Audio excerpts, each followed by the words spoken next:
Welcome to news alerts. 2024 AP assembly ఎన్నికల్లో అధికార YCP party ఘోర పరాజయం పాలైంది. కేవలం 175 స్థానాలకు గాను కేవలం 11 ఎమ్మెల్యే స్థానాలు మాత్రమే గెలిచిన వైసీపీ పార్టీకి చేదు అనుభవాలు ఎదురవుతున్నాయి. ఈ క్రమంలోనే గతంలో వారు చేసిన అరాచకాలు, అక్రమాలపై తాము చర్యలు తీసుకుంటున్నామని అధికార మంత్రులు, నేతలు చెబుతున్నారు. కానీ వైసీపీ నేతలపై కక్ష పెట్టుకునే టీడీపీ, జనసేన నేతలు కావాలనే తమ పార్టీ కార్యకర్తలపై అక్రమ కేసులు పెడుతున్నారని మాజీ మంత్రి పేర్ని నాని ఆరోపించారు.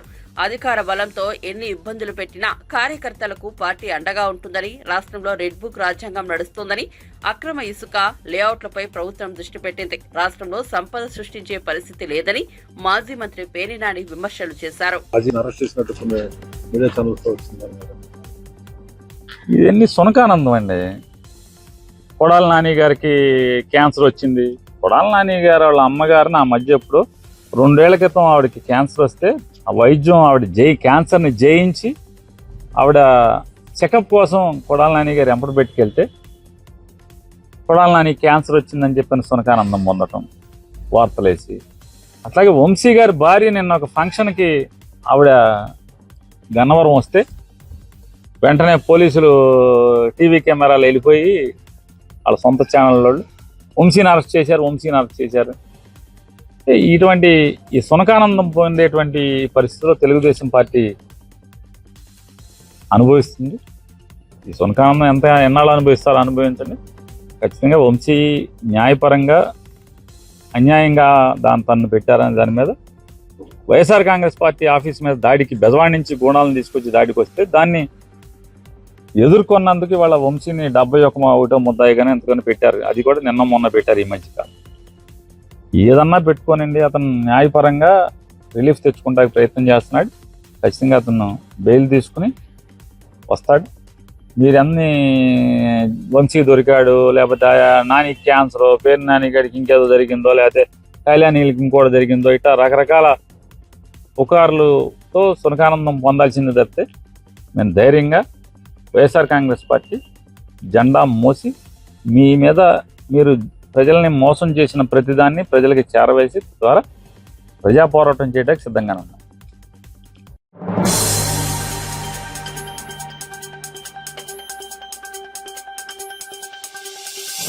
వైఎస్ఆర్సీపీ 5 ఏళ్ల పాలనలో 5 లక్షల కోట్లు దోచేశారని బీజేపీ ఎమ్మెల్యే ఆదినారాయణ రెడ్డి ఆరోపించారు. అంతులేని అక్రమాలకు పాల్పడిన వైఎస్ఆర్సీపీ నేతలంతా జైలుకు పోవడం ఖాయమని హెచ్చరించారు. జగన్ పాలనలో ఏనాడు ఉద్యోగులకు 1వ తేదీ జీతాలు ఇవ్వలేదని గుర్తు చేశారు. అధికార పగ్గాలు చేపట్టగానే 1వ తేదీన ఉద్యోగులకు జీతాలు ఇవ్వడం చంద్రబాబు పాలనా దక్షతకు నిదర్శనమన్నారు. మోదీ సహకారంతో రాష్ట్రం అభివృద్ధి పథంలో దూసుకుపోతోందని ఆదినారాయణ రెడ్డి చెప్పారు. మరియు దేశానికి, విదేశాల్లో ఉన్న తెలుగు వారికి తెలియజేయాలనేది ప్రధాన ఉద్దేశం. ఇష్టం వచ్చినట్లు అప్పులు చేసినారు. 7 శ్వేతపత్రాలు ముఖ్యమంత్రి గారు స్వయంగా ఆర్థిక శ్వేతపత్రంతో పాటు తెలియజేసిన విషయం అన్ని పత్రికలకు, టీవీలకు వచ్చింది. ఈ 60 రోజుల్లో నిన్న 1వ తేదీ నాడు, అంతకుముందు నెల 1వ తేదీ నాడు అటు ఉద్యోగస్తులకు, రిటైర్డ్ ఉద్యోగస్తులకు మరియు పెన్షన్దారులకు పెన్షన్లు కానీ, సామాజిక పెన్షన్లు కానీ, జీతాలు కానీ ఇచ్చిన విషయం వాళ్ళ జీవితంలో 60 నెలల్లో జగన్మోహన్ రెడ్డి గారు బటన్ నొక్కినా అని చెప్పడం తప్ప చేసిన మంచి పని లేదు. జగన్మోహన్ రెడ్డి గారు పెద్ద మార్కెట్లు, వాళ్ళ ఎంపీలు, ఎమ్మెల్యేలు చిన్న మార్కెట్లు, ఇంకా చిన్న నాయకులు చిల్లర మార్కెట్లు. తక్కువలో తక్కువ 2 లక్షల కోట్లకు పైగా తిన్నాడు జగన్మోహన్ రెడ్డి. మిగతా అందరూ కలిసి 2-3 లక్షల కోట్లు తిన్నారు. ఈ రాష్ట్రాన్ని సర్వనాశనం చేశారు. అభివృద్ధి అనేది కుంటుపడింది. 1800 రోజులకు సత్కారంగా కూటమికి అధికారం ఇస్తే చిత్కారంగా వాళ్లకు 11 సీట్లు ఎమ్మెల్యేలు, 4 సీట్లు మాత్రమే ఎంపీలు, టోటల్ 15. వాళ్ళు ఏమన్నారు? వైనాట్ 175 ఎమ్మెల్యేలు, 25 ఎంపీలు, 200కు గాను 15 మాత్రమే స్కోర్, 6% మాత్రమే ఎమ్మెల్యేలు. జగన్మోహన్ రెడ్డిని కూడా ఓడిస్తాం పులివెందులలో. అక్కడ పాడా ఫండ్స్ పేరుతో, పులివెందుల ఏరియా డెవలప్మెంట్ అథారిటీ పేరుతో 60 కోట్ల పనిని 600 కోట్లు ఇచ్చి అది కూడా ఇవ్వకుండా వెళ్ళిపోయినాడు. వాళ్ళకు వచ్చే పరిస్థితి లేదు. దానిపైన విజిలెన్స్ మానిటరింగ్ జరుగుతుంది. ఆ జగన్మోహన్ రెడ్డిని వెంటబడి పిచ్చి కుక్కను కొట్టినట్టు పులివెందులు కూడా కొట్టబోతున్నారు. కొందరు జైల్లో ఉన్నారు, కొందరు బెయిల్ మీద ఉన్నారు. జగన్మోహన్ రెడ్డి గారు మాత్రం గాల్లో తిరుగుతున్నాడు. పైన ప్రధానమంత్రి మోడీ గారు పవర్ఫుల్గా 4 సార్లు ముఖ్యమంత్రిగా, 3 సార్లు ప్రధానమంత్రిగా, హ్యాట్రిక్ ప్రధానమంత్రి. ఇంతకుముందు ఎప్పుడో నెహ్రూ గారు. ఆ కాలంలో ఇలాంటి సెల్ ఫోన్ లేదు, ఇలాంటి మీడియా లేదు. ఇప్పుడు గెలవడం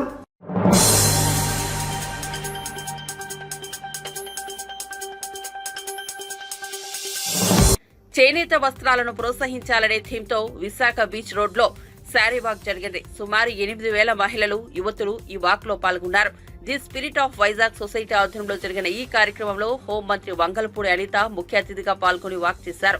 మహిళలు చీర కట్టుకుని వేదికపై ర్యాంప్ వాక్ చేశారు. ర్యాంప్ వాక్ లో గెలుపొందిన వారికి హోంమంత్రి అనిత బహుమతులు అందజేశారు. ఆ ఎక్విప్మెంట్ అటువంటి పరిస్థితుల నుంచి కోవిడ్ లాంటి విపత్కరమైన పరిస్థితుల్లో కూడా వాళ్ళు తట్టుకొని నిలబడి ఈ రోజు మనందరికీ కూడా ఒక సాంప్రదాయాన్ని గౌరవించడమే కాకుండా ఇది భారతదేశ సాంప్రదాయం అని ఎన్ని ఇబ్బందులు ఎదుర్కొన్నా కూడా ముందుకు తీసుకెళ్తున్నారు. చీర ఎలాంటిదంటే ఏ కాలానికైనా దానికి తగ్గ చీరలు ఉంటాయి. మన ఇంట్లో వాళ్ళు అంటారు, ఎన్ని చీరలు ఉన్నా మీకు ఇంకా ఆశ తీరదే అంటారు. ఈ రోజు కొత్త చీరలు 10 ఎన్నో ఉన్నా ఇంకొక చీర ఉంటే బాగుంది అనిపిస్తుంది మనకి. అది చీరలో గొప్పతనం. అటువంటి ఈ మంచి చీర కాన్సెప్ట్ మీద తీసుకొచ్చి అందులో నన్ను ఈరోజు అందులో మీకులాగే నేను చీరలు పిచ్చేదాన్ని కాబట్టి నన్ను పిలిచి ఈ రోజు కూర్చొని ఇక్కడ నాకు నిజంగా ఒక మంచి అవకాశం ఇచ్చారు, మంచి వేదిక ఇచ్చారు. నిజంగా thank you so much of spirit of Vizag వాళ్ళకి నేను చాలా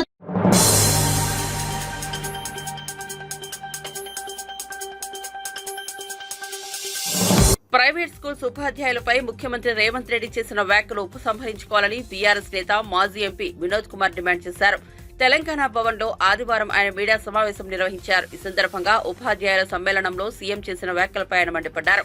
ఈ సందర్భంగా ఆయన మాట్లాడుతూ ప్రైవేట్ స్కూల్స్ 10వ తరగతి ఫెయిల్ అయిన వారు ఉపాధ్యాయులు ఉన్నారని సీఎం రేవంత్ రెడ్డి అంటున్నారని, విద్యా హక్కు చట్టం కింద శిక్షణ ఉపాధ్యాయులు ఉండాలన్నారు. అలా స్కూల్స్ లో శిక్షణ ఉపాధ్యాయులు ఉన్నారన్నారు. సీఎం రేవంత్ రెడ్డి ఎక్కడికి వెళ్లినా అక్కడ ఉన్న వారందరినీ మునగ చెట్టు ఎక్కిస్తారంటూ సెటైర్లు వేశారు. కేసీఆర్ గారు ప్రభుత్వం నేను ప్లానింగ్ బోర్డు వైస్ చైర్మన్ ఉన్నాను. నాకు తెలుసు ఆ రోజు లెక్క దాదాపు 1600 కోట్ల రూపాయలు ఉన్నాయి. అందుకోసమే ఎవరైనా వర్కర్ ఆ బోర్డు సభ్యత్వం ఉన్న వాళ్ళకి వితిన్ 10 days కూడా పైసలు వస్తాయి. అట్లనే ఈ ఎడ్యుకేషన్ సెస్ వసూలు చేసి ఇన్కమ్ ట్యాక్స్ పేఈస్ దగ్గర కానీ లేదా పెట్రోల్ మీద కానీ డీజిల్ మీద కానీ ఇంకేదో ఒక దాన్ని దొరకబట్టవచ్చు.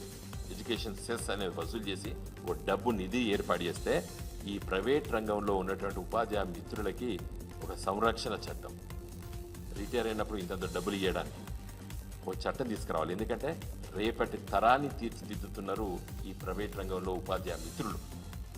నేను చెప్పిన లెక్క ప్రకారంగా దేశవ్యాప్తంగా కూడా మీకు ఓపుకుంటే 140 పేజీలది సాఫ్ట్ కాపీ అంటే ఒక బటన్ వస్తుందో మీకు అందరికి వస్తుంది. ఓపుకుంటే చదవండి మిత్రులారా, నేను మీకు పంపిస్తాను. మీకు ఒక్కొక్క రాష్ట్రం ఒక్కొక్క జిల్లాలో ఎన్ని స్కూల్స్ ఉన్నాయి, ప్రైవేట్ రంగంలో ఎన్ని స్కూల్స్ ఉన్నాయి, ప్రభుత్వ రంగంలో ఎన్ని స్కూల్స్ ఉన్నాయి, వాళ్ళ ఎడ్యుకేషన్ స్థాయి ఎట్టున్నది. దురదృష్టవశాత్తు ఏంటంటే మన లెర్నింగ్ అవుట్కమ్స్ డిక్లైన్డ్ ఉన్నాయి. ఇలా 8వ తరగతి 10వ తరగతి పిల్లాన్ని చదివితే కూడా వాళ్ళ పేరు కూడా చక్కగా రాయలేకపోతాడు. లెక్కలు గుణితాలు ఇవన్నీ అడిగితే కూడా 4వ తరగతి స్థాయి 5వ తరగతి స్థాయిలో ఉన్నారు. 10వ తరగతి పిల్లాడు 8వ తరగతి పిల్లాడు ఆ లెక్కలన్నీ కూడా దీంట్లో ఉన్నాయి. ఏ జిల్లాలో ఎట్లున్నది, ఏ రాష్ట్రంలో ఎట్లున్నది. మన అదృష్టవశాత్తు తెలంగాణ రాష్ట్రము దేశంలో మనము 28 రాష్ట్రాలు తర్వాత 7 8 యూనియన్ టెరిటరీస్ ఉన్నాయి. మనము కిందికెళ్ళి 31 స్థానంలో ఉన్నాం. అంటే మనకంటే ఒక 6 మెరుగున్నారు. అంటే అవి గోవా, ఢిల్లీ, తర్వాత ఇంకో 2 స్టేట్స్ ఉన్నాయి, కేరళ ఒకటి ఉన్నాయి. మన విఆర్ అంటే మంచి లో మొత్తం దేశంలో ఉన్నటువంటి 28 రాష్ట్రాలు యూనియన్ టెరిటరీస్ కలిపితే మనం 6వ స్థానంలో ఉన్నాం. మన దగ్గర కూడా ఇంకా మెరుగు చేసుకోవాలి. కేరళ, తమిళనాడు కొన్ని రాష్ట్రాలు మనకంటే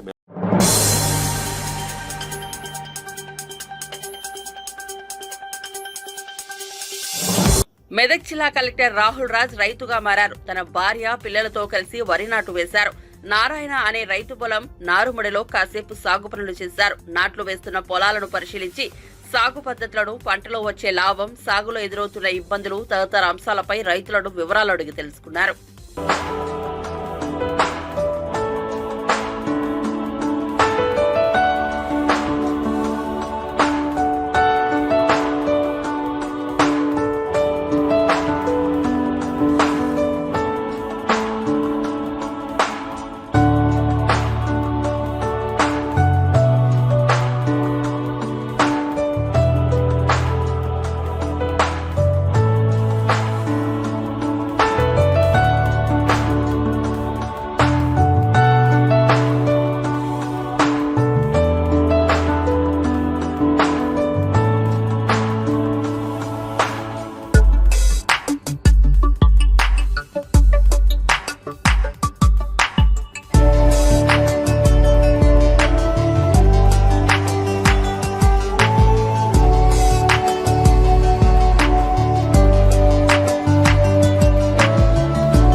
మంత్రి హోదాను పక్కన పెట్టి డాక్టర్ నిమ్మల రామానాయుడు శ్రమదానం చేశారు. పశ్చిమ గోదావరి జిల్లా ఎలమంచిలి మండలం ఆరేపేట గ్రామంలో అంబేద్కర్, బాబు జగజ్జీవన్ రామ్ విగ్రహాల పైకప్పు, స్లాబ్ నిర్మాణ పనుల్లో ఆయన భాగం పంచుకున్నారు. స్వయంగా ఇసుక, కంకర గవేలాలను నెత్తిమీద పెట్టుకుని మోశారు. కార్మికులతో కలిసి పనిచేశారు. Doctor BR Ambedkar, Mother Teresa స్ఫూర్తితోనే తాను రాజకీయాల్లోకి వచ్చానన్నారు. ప్రతి ఒక్కరూ మానవత్వంతో అభివృద్ధి పనుల్లో భాగస్వామ్యం కావాలని కోరారు. డాక్టర్ బిఆర్ అంబేద్కర్ గారు ఆశించినటువంటి సమాజ స్థాపన ఏదైతే ఉంది, ప్రపంచ సేవా మాతృమూర్తి మదర్ తెరీసా సేవా స్ఫూర్తి ఏదైతే ఉందో, వీళ్ళిద్దరి స్ఫూర్తితో నేను రాజకీయాల్లోకి వచ్చిన విషయం మీ అందరికీ తెలుసు. ఆ రోజు నేను జలవనరుల శాఖ మంత్రిగా బాధ్యతలు స్వీకరించి నా సొంత నియోజకవర్గం పాలకొల్లు విచ్చేసినప్పుడు నా నియోజకవర్గంలో నాకు అత్యంత ఇష్టమైనటువంటి డాక్టర్ బిఆర్ అంబేద్కర్ గారు, అదేవిధంగా డాక్టర్ బాబు జగజ్జీవన్ రావు గారు ఎవరైతే విగ్రహాలకి పైకప్పు లేకుండా ఎండకి వానకి తడుస్తూ ఆరిపేట గ్రామంలో ఉన్నాయో, ఆ శ్రమదానంతో ఆ రోజు మొట్టమొదటి పనిగా నా నియోజకవర్గంలో మంత్రిగా దీన్ని ఆ రోజు చేపట్టడం జరిగింది. ఈ రోజు దాన్ని స్లాబ్ తీసుకొచ్చి అవకాశం ఉన్నప్పుడల్లా శ్రమదానం ఆ పనుల్లో చేస్తూ ఇట్లా ఖచ్చితంగా రాబోయేటువంటి రోజుల్లో నియోజకవర్గంలో ఉన్నటువంటి మహనీయుల యొక్క విగ్రహాలు ఏవైతే ఉన్నాయో వాటన్నిటికీ కూడా ఇటువంటి శ్రమదానంతో, దాతల సహకారంతో వాటన్నిటికీ కూడా పైకప్పులు నిర్మాణం చేయాలనేది ఒకటి. అదేవిధంగా నేను ప్రచారంలో గాని ఇతరత్ర గ్రామాలకి వార్డుల్లోకి వెళ్తున్నప్పుడు ఎంతో మంది నిరుపేదలు, తల్లిదండ్రులు లేక కొంతమంది పిల్లలు అంగవైకల్యంతో, కొంతమంది రేపు ఆ ఇంట్లో ఉన్నటువంటి యజమాని చనిపోతే ఎవరికి ఆసరా లేనిటువంటి వాళ్ళు కొంతమంది, ఇట్లా ఎంతో మంది కనిపిస్తున్నప్పుడు మానవీయ కోణంలో వాళ్ళకు కూడా ఏదైనా ఒక గూడు నిర్మాణం చేయాలి. అయితే నా ఒక్కరితోటే ఇటువంటి తలంపు సాధ్యం కాదు కాబట్టి అటువంటి పనుల్ని శ్రమదానంలో నేను కూడా భాగం పంచుకోవడం ద్వారా మిగిలిన వారు ఎవరైతే వాళ్ళ దాతలు ఎవరైతే ఉన్నారో వాళ్ళకు కూడా ఒక స్ఫూర్తినిచ్చి ఎస్ రామానాయుడు గారు ఒక మంచి కార్యక్రమంలో శ్రీకారం చుట్టడమే కాకుండా అందులో ఆయన స్వయంగా శ్రమదానం చేస్తూ భాగస్వాములవుతూ ఉన్నారు. కనీసం మనం శ్రమదానం చేయకపోయినా ఇతరత్ర మనకి ఏ రకంగా అయితే ఉపయోగపడగలిగితే ఆ రకంగా ఆ పేదలకి, ఆ బడుగు బలహీన వర్గాల వారికి ఉపయోగపడతామనేటువంటి ఒక స్ఫూర్తినివ్వాలనే ఆలోచనతోటే నేను కూడా ఈ కార్యక్రమాల్లో పాల్గొంటూ శ్రమదానం చేస్తూ ఈ రోజు కూడా మరి ఈ యొక్క అంబేద్కర్ బాబు జగజ్జీవన్ రామ్ పైప్ కప్పు మరి పనుల్లో కూడా నిమగ్నమై శ్రమదానం చేయడం జరిగింది.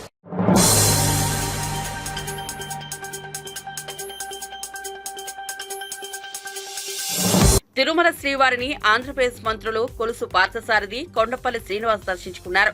ఆదివారం వీఐపీ ప్రారంభ విరామ దర్శన సమయంలో మంత్రులు వేరువేరుగా స్వామివారి సేవలో పాల్గొన్నారు. పేదవారికి, మధ్యతరగతి ప్రజలకు ఇల్లు ఇవ్వాలని ప్రభుత్వం నిర్ణయం తీసుకుందని మంత్రి పార్థసారథి తెలిపారు. టిట్కో, పీఎంఏవై ఇళ్లను వీలైనంత త్వరలో పూర్తి చేసి సంవత్సరంలోగా లబ్ధిదారులకు అందజేస్తామని చెప్పారు. అర్హత కలిగిన పేదవాళ్ళందరికీ కూడా ఇల్లు ఇవ్వాలని, అదేవిధంగా పేదవాళ్ళతో పాటు జర్నలిస్టులకి, మిడిల్ ఇన్కమ్ గ్రూప్ వాళ్ళకి, లోయర్ ఇన్కమ్ గ్రూప్ వాళ్ళకి కూడా సరసమైన ధరలకి ఇల్లు అందించాలని చెప్పేసి ప్రభుత్వం నిర్ణయం తీసుకుంది. మరి ఈ రాష్ట్ర అభివృద్ధి కోసం, రాష్ట్ర సమస్యల నుంచి ఈ రాష్ట్రాన్ని కాపాడాలని కష్టపడుతున్న ముఖ్యమంత్రి గారు, ఉప ముఖ్యమంత్రి గారు, లోకేష్ గారు, వీరికి తోడు దైవశక్తి కూడా తోడివారని, ఆ ఏడుకొండవాడు సహకారిగా ఉండాలని ఏడుకొండవాడిని ముఖ్యమంత్రి. టిట్కో ఇల్లు కానివ్వండి, పిఎంఏవైలో నిర్మాణం సగంలో ఉన్న ఇల్లు కానివ్వండి, ఒక టార్గెట్ పెట్టుకుని వాటన్నిటిని కూడా పూర్తి చేయాలని చెప్పేసి ముఖ్యమంత్రి గారు మా శాఖలకు ఆదేశాలు జారీ చేయడం జరిగింది. ఆయన ఆదేశాలకు అనుగుణంగా తప్పకుండా ఒక సంవత్సరం లోపల పిఎంఐలో ఏదైతే ప్రోగ్రెస్లో ఉన్నావో ఆ ఇళ్ళని కానివ్వండి, టిట్కో ఇళ్ళని కానివ్వండి, లబ్ధిదారులకి అందజేసే కార్యక్రమం చేస్తాం. ఈరోజు స్వామివారిని దర్శించుకోవడం జరిగింది. అంటే గెలిచిన తర్వాత ఇదే మొట్టమొదటిగా రావడం నేను, ఎందుకంటే ఒక మంత్రిగా అవకాశం కల్పించిన చంద్రబాబు నాయుడు గారికి నేను ఎంతో రుణపడుతూ గత నెల రోజులుగా మినిస్ట్రీ తాలూకా పోర్ట్ఫోలియోని కొంచెం అర్థం చేసుకుంటూ ఈరోజు మొట్టమొదటిసారిగా తిరుపతి రావడం జరుగుతుంది. స్వామివారి ఆశీస్సులు పొందడానికి, మరి ఆయనకి మొక్కుబడి చెల్లించుకోవడానికి.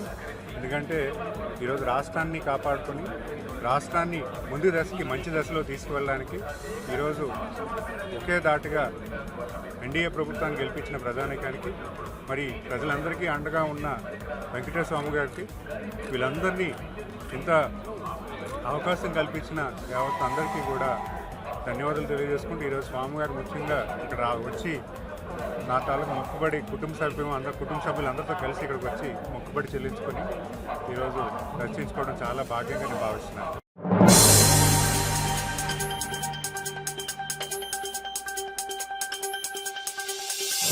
ఎన్టీఆర్ జిల్లా పెనుగంచిప్రోలు మండలం కొనకంచి క్రాస్ వద్ద నవాబుపేటకు చెందిన వైసీపీ కార్యకర్త గింజుపల్లి శ్రీనివాసరావుపై దాడి జరిగింది. ప్రత్యర్థులు కారుపై దాడి చేసి అతన్ని తీవ్రంగా గాయపరిచారు. దీంతో స్థానికులు శ్రీనివాసరావును జగ్గయ్యపేట ఆసుపత్రికి తీసుకెళ్లారు. దీనిపై కేసు నమోదు చేసి పోలీసులు విచారణ చేపట్టారు. తాజా ఘటనపై మాజీ ప్రభుత్వ విప్ సామినేని ఉదయభాను తీవ్ర ఆగ్రహం వ్యక్తం చేశారు. కౌంటింగ్ జరిగిన నాటి నుంచి టీడీపీ నేతలు ఇష్టానుసారంగా దాడులు చేస్తున్నారు. మాదే ప్రభుత్వం, మాదే రాజ్యం అనేలా విర్రవీగుతున్నారు. గత 5 ఏళ్లలో జగ్గయ్యపేటలో టీడీపీ నేతలపై ఒక్క కేసు లేదు. ఈ 2 నెలల్లో వైసీపీకి చెందిన 15 మందిపై దాడులు చేశారు. రోడ్డుపై ఎవరూ తిరగకూడదనేలా వ్యవహరిస్తున్నారని సామినేని ఉదయభాను అన్నారు. విజయవాడలో ఆయన మీడియాతో మాట్లాడారు. వైఎస్ఆర్సీపీ అంటే కొట్టిరండి అని చెప్పి అన్ని నియోజకవర్గాల్లో ప్రోత్సహిస్తూ ఉన్నారు. కాబట్టి వెంటనే ప్రభుత్వం ఈ దాడుల్ని మరి ప్రోత్సహించుకుని వెంటనే దాడులు ఆపాలి. లేకపోతే మేము కూడా మరి ప్రతిచర్య ఉంటుంది, మాకు కూడా తప్పకుండా అటువంటి దాడులు లేకుండా ఆపాలని చెప్పి ప్రభుత్వాన్ని మేము కోరుకుంటున్నాం. ఇవాళ ఏదైతే గింజుపల్లి శ్రీనివాసరావుని రాత్రి హత్యాయత్నం చేశారో మరి వారి మీద పీడీ యాక్ట్ కూడా పెట్టాలి. మళ్ళీ ఇటువంటి దాడులు జరగకుండా ప్రభుత్వం కఠిన చర్యలు తీసుకోవాలని చెప్పి మేము ప్రభుత్వం డిమాండ్ చేస్తా ఉన్నాం. అదే గ్రామంలో మధు ఉన్నారు, ఆ సోదరుడు మధు.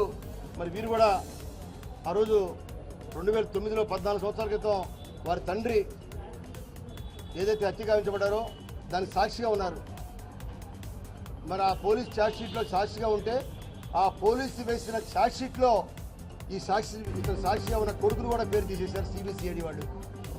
కాబట్టి సిబిసిఐడి ఆ రోజు వేసిన కేసుని తీసివేసి మళ్ళీ పోలీసునే ఈ కేసుని తిరిగి విచారించి ఎవరైతే ముద్దాయిలు ఉన్నారో, ఎవరైతే గింజపల్లి వీరయ్య గారిని చంపిన నిజమైన ముద్దాయిలు ఉన్నారో మరి వారిని ఆ పోలీసు తిరిగి దీని కేసును విచారించి ఆ సిబిసిఐడి కేసుని లేకుండా ఇవాళన్న పోలీసు, ఇవాళన్న తెలుగుదేశం ప్రభుత్వం ఆ కేసును విచారించి ఆ దోషులను శిక్షించాలని చెప్పి మీ ప్రభుత్వాన్ని కోరుతున్నాం.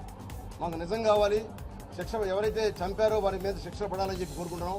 సిబిసిఐడి చేసిన కేసులో చాలామంది సాక్షులను తీసేశారు.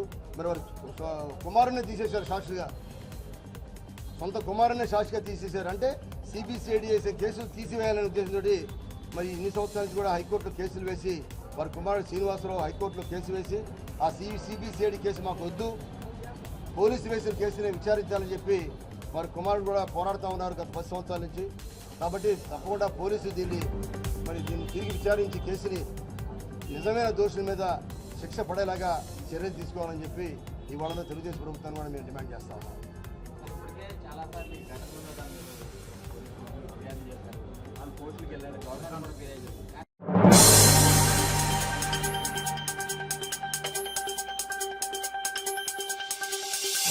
ఆంధ్రప్రదేశ్ నుంచి తరలిపోయిన పరిశ్రమలతో సంప్రదింపులు చేస్తున్నామని కేంద్ర సహాయ మంత్రి భూపతిరాజు శ్రీనివాస్ వర్మ తెలిపారు. కొత్త పరిశ్రమలను రాష్ట్రానికి ఆహ్వానిస్తున్నామన్నారు. వీఐపీ ప్రారంభ విరామ దర్శన సమయంలో ఆయన తిరుమల శ్రీవారిని దర్శించుకున్నారు. టీటీడీ ఆలయ అధికారులు ఆయనకు స్వాగతం పలికి దర్శన ఏర్పాట్లు చేశారు. దర్శనం అనంతరం మీడియాతో మాట్లాడిన శ్రీనివాస్ వర్మ రాష్ట్రానికి 5 ఏళ్లుగా పట్టిన గ్రహణం వీడి కూటమి ప్రభుత్వంతో మంచి రోజులు వచ్చాయన్నారు. ఆంధ్రప్రదేశ్కి మంచి రోజులు ప్రారంభమయ్యాయి. ఏదైతే ఎన్డీఏ ఆధ్వర్యంలో కేంద్రంలో నరేంద్ర మోడీ గారి నాయకత్వంలో, రాష్ట్రంలో చంద్రబాబు నాయుడు గారు, పవన్ కళ్యాణ్ గారి నాయకత్వంలో, ఎన్డీఏ పక్షాల కూటమి ఆధ్వర్యంలో భారతదేశం అదేవిధంగా ఆంధ్రప్రదేశ్ త్వరితగతిన పెద్ద ఎత్తున అభివృద్ధి చెందాలని భగవంతుని ప్రార్థించడం జరిగింది. భారతదేశం అతి త్వరలోనే మూడవ ఆర్థిక వ్యవస్థకు చేరాలని, అలాగే గత 5 సంవత్సరాలుగా అభివృద్ధికి నోచుకున్నటువంటి ఆంధ్రప్రదేశ్ రాష్ట్రం రాబోయేటువంటి 5 సంవత్సరాల్లో పెద్ద ఎత్తున అభివృద్ధి చెందాలి. అన్ని రకాలుగా కూడా రాజధాని కానివ్వండి, పోలవరం ప్రాజెక్టు కానివ్వండి, పరిశ్రమలు ఆంధ్రప్రదేశ్ నుంచి తరలి వెళ్ళిపోయినటువంటి సందర్భంలో ఆ పరిశ్రమల్ని తిరిగి ఆంధ్రప్రదేశ్కి తీసుకొచ్చేటువంటి విషయంలో, కొత్త పరిశ్రమలు ఆంధ్రప్రదేశ్లో స్థాపించేటువంటి విషయంలో వెంకటేశ్వర స్వామి ఆశీస్సుల్ని కోరడం జరిగింది. తప్పనిసరిగా రాబోయేటువంటి రోజుల్లో ఆంధ్రప్రదేశ్లో దేవాలయాలకు కూడా పెద్ద ఎత్తున రక్షణ కల్పించడంతో పాటు గత 5 సంవత్సరాలుగా ఆంధ్రప్రదేశ్కి ఒక గ్రహణం పట్టింది. దేవాలయాల గురించి పట్టించుకునేటువంటి పరిస్థితి ఈ రాష్ట్రంలో లేదు. చిన్నచూపు చూసినటువంటి దేవాలయాలకు పెద్ద ఎత్తున అభివృద్ధి చేసే విధంగా ఇవాళ ఈ ప్రభుత్వాలు ప్రయత్నం చేస్తాయి. అలాగే ఆంధ్రప్రదేశ్కి ప్రజలు పెద్ద ఎత్తున ఇచ్చినటువంటి తీర్పు ఏదైతే ఉందో, ఆంధ్రప్రదేశ్ అభివృద్ధి చెందుతుంది, ఆంధ్రప్రదేశ్ కష్టాలు తీరిపోయినటువంటి ఒక వాతావరణం వేళ రాష్ట్రంలో నిర్మాణమైంది. దీనికి చక్కటి ఉదాహరణ ఇక్కడ ఉన్నటువంటి శ్రీశైలం జలాశయం పూర్తిగా నీటితో నిండిపోవడం, 2-3 రోజుల్లో నాగార్జున జలాశయం కూడా పెద్ద ఎత్తున నీటి సామర్థ్యంతో నిండడం, ఇవన్నీ కూడా ఒక వెంకటేశ్వర స్వామి ఆంధ్రప్రదేశ్కి ఇచ్చినటువంటి ఒక వరంగా మేమైతే భావిస్తున్నాం.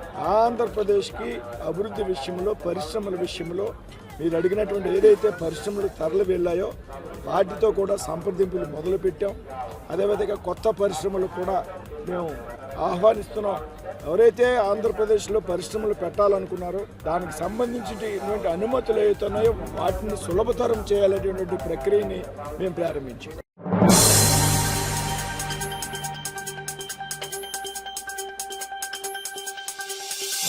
తిరుపతి నగరపాలక సంస్థలో 3 కోట్ల స్నాక్స్ స్కామ్ జరిగిందని జనసేన నేత కిరణ్ రాయల్ ఆరోపించారు. ఈ కుంభకోణం జరిగినట్టు వైసీపీ కార్పొరేటర్లే నిర్ధారించారని వెల్లడించారు. మనం మామూలుగా ల్యాండ్ స్కామ్, మైన్స్ స్కామ్ ఇలాంటివి చూసాం, కానీ ఇక్కడ స్నాక్స్ స్కామ్ జరిగింది. ఇలాంటి స్కామ్ మొదటిసారి చూస్తున్నాం. తిరుపతి కార్పొరేషన్ లో అంతా కలిపి 150 మంది ఉంటారు. వారికి అందించే స్నాక్స్ ప్యాకెట్ లో ఒక సమోసా, కొన్ని జీడిపప్పులు, కొంత మిక్చర్, ఒక బిస్కెట్ ఉన్నాయి. ఒక చిన్న కప్పులో టీ ఇస్తారు. దీనికి 3 కోట్లు బిల్లయిందని చెప్పి గత ప్రభుత్వంలో వైసీపీ కార్పొరేటర్లే బహిరంగంగా చెప్పారు. ఆ టీలో ఏమైనా బంగారం పూత పూసి ఇచ్చారా? అన్ని స్కామ్లు అయిపోయి ఆఖరికి మిక్చర్, సమోసా స్కామ్ కూడా చేశారు. మున్సిపాలిటీ అధికారులేమో 3 కోట్లు కాదు 38 లక్షలకే తిన్నామంటారు. మరో అధికారమో 1.50 కోట్లకే తిన్నామంటారు. స్వయాన వైసీపీ కార్పొరేటర్లే బయటకు వచ్చి 3 కోట్ల స్నాక్స్ అని చెప్పారని వివరించారు. ఆ టీలో ఏమైనా బంగారం పోతే ఏమైనా పోషించినా, లేకపోతే ఆ బిస్కెట్లు ఏమైనా అంబానీ వాళ్ళ ఇంటి తినే బిస్కెట్లా, లేకపోతే ఒక అమెరికా రాజులో దుబాయ్ రాజు తినే సమోసాలా, అర్థం కాదు. మామూలు మా దేశం ఇవే సమోసాలు అట్టివే, మున్సిపల్ ఆఫీస్ సమోసాలు, మంచి సమోసా, మిక్చరు. స్నాక్స్ స్కామ్ అనేది ఎప్పుడో చూసారు ప్రపంచంలో. దేశానికి తెలియాలి. గత ప్రభుత్వంలో అన్ని స్కాములు చేశారు. లాస్ట్ కి మిక్చర్ సమోసా కూడా స్కామ్ చేశారు 3 కోట్లు. పరిస్థితి ఎలా ఉందంటే, మన దగ్గర చెత్త పన్ను, ఆ పన్ను, ఈ పన్నును వసూలు చేసి వీళ్ళు సమోసా రూపంలో తినేయారు 3 కోట్లు. మున్సిపల్ అధికారులు ఏమంటారు, 3 కోట్లు కాదు 38 లక్షలు మాత్రమే తిన్నాము అంటారు. ఇంకో అధికారి 1,50,00,000కే తిన్నామంటారు. వైసీపీ కార్పొరేటర్, స్వయాన కార్పొరేటర్లు బయటకు వచ్చి 3 కోట్ల స్నాక్స్ అంటారు. తిరుపతి ప్రజలు ఇంత అమాయకులా? తిరుపతి ప్రజల్ని ఏమనుకుంటారు అర్థం కావట్లేదు. మా డబ్బులతో మీరు జలసాలా? అసలు ఒక 90 మంది అధికారికంగా 90 మందికి ఏదో జీతాలు ఇచ్చారట. జీతాలు మాత్రం ఉన్నాయి, మనుషులు లేదు. ఇదొక వింత. 25 నెలలు జీతాలు ఇచ్చినారు, మనుషులు లేక జీతాలు ఇచ్చినారు. ఎట్టిచ్చినారు అర్థం కావట్లేదు. మాకు కూడా 10 మంది ఉన్న పేర్లు ఇస్తాం, కావాలంటే యాడ్ చేసుకోండి. ఎట్టిచ్చినారు? వాళ్ళు ఎక్కడ పని చేశారు? అసలు 150 మంది అన్నారు, మళ్ళీ అధికారికంగా లేదు 90 మంది అన్నారు. 90 మంది అనుకుందాం. 90 మందికి 25,000 చొప్పున జీతాలు ఇచ్చినారు. 25 సంవత్సరాలు, 25 నెలలు ఇచ్చారు. ఎక్కడున్నా వాళ్ళందరూ? ఒకరన్నా విచారిస్తే ఎంక్వైరీ చేయాలి. విచారిస్తే ఎక్కడ తెలుసా? హెల్త్ ఆఫీసర్ ఇంట్లో 2 పనులు, మెడికల్ ఆఫీసర్ ఇంట్లో 2 పనులు, టౌన్ ప్లానింగ్ ఆఫీసర్ ఇంట్లో 2 పనులు, డిఈలు, ఏఈలు, వాటర్ ఇరిగేషన్ డిపార్ట్మెంట్ లో పనిచేసే వాళ్ళు.